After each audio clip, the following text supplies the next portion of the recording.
All right, so now that we've created this file, we can start making some magic happen. So it's blank right now because it's got no coding in it that shows on the page. But if we go into this body tag right here that we introduced and we put hello world, you're going to see that the preview up here is going to then say hello world, just like we have in CodePen.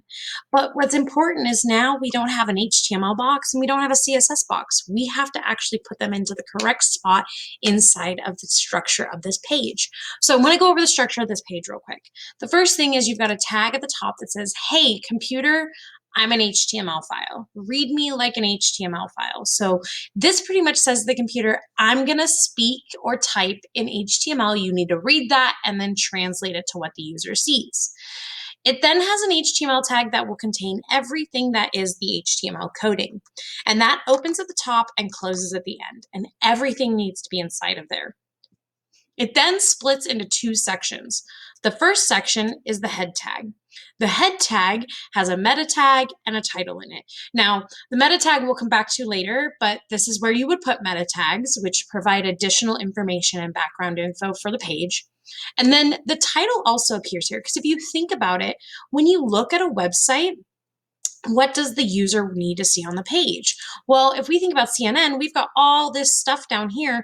That's what the user's seeing on the page. This is where the page starts, right? But up here is a title. Now, the title doesn't appear on the page. It's not a part of the page.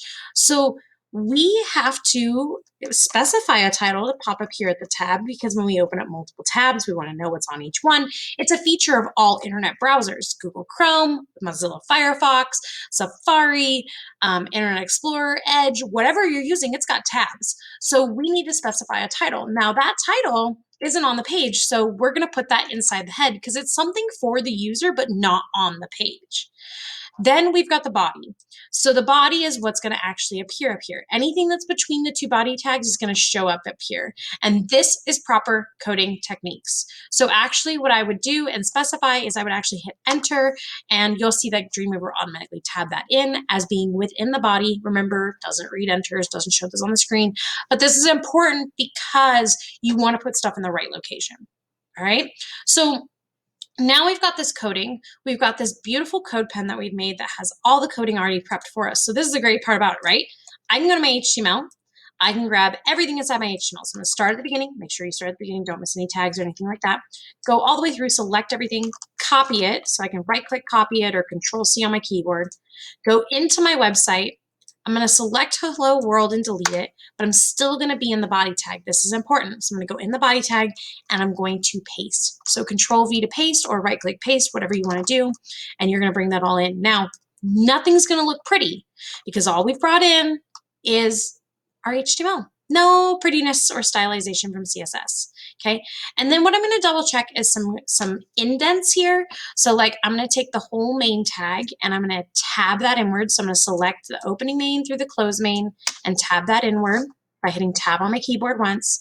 I do the same thing for my footer, and you can see that everything sits within this body. Now this is kind of a cool feature. Like we can talk by lines, so it's important that we can talk by lines, but then I can also collapse things. So like if I don't want to see the main tag or anything in it, I can go over here to the arrow to the left of the main and collapse it. It'll still be there, everything still exists, but it makes it so we have some clean coding and can look at things separately. So I've got that. Now the next question I have to you is I brought in my HTML, that's great, but then I've got this CSS. Now, our Dreamweaver file, the file we're looking at, it's talking in HTML, it's only reading in HTML. So what am I going to do for this CSS? How am I going to bring all of that beautiful code in to make it look like this? Well, that's the next step, is where do you put that? Where do you put that CSS and how do you make it work with this file?